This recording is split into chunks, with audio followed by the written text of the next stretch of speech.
Welcome to our channel. Today we how to transfer streaming data with Apache Flink to S3, full guide step by step clearly.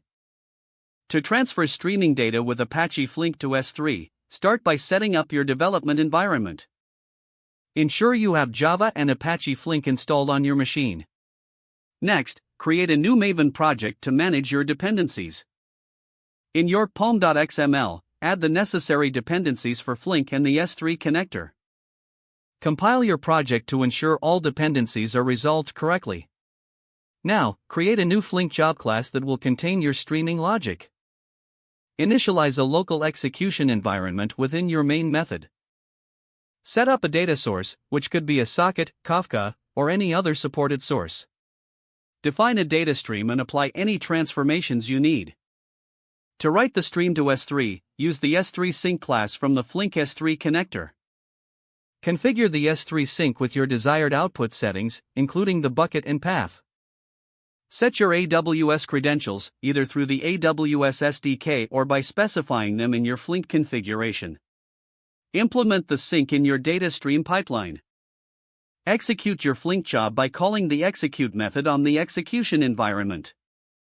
Monitor the job's progress in the Flink web dashboard for any potential issues. Once the job is running, check your specified S3 bucket to verify that the data is being written correctly.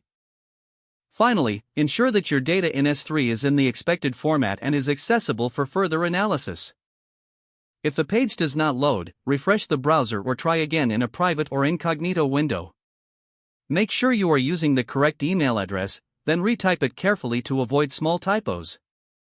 If your password is not accepted, use the reset option and create a new strong password you can remember. Check your spam folder for verification or security emails, then complete any requested confirmation steps. Enable two-factor authentication if available to improve account security and reduce unauthorized access risk. After signing in, review your profile details so your contact information and settings are accurate and current. If you see an error message, note it down and try again after restarting your device and internet connection. Log out when you finish, especially on shared devices, to keep your account and payment information secure. If the page does not load, refresh the browser or try again in a private or incognito window.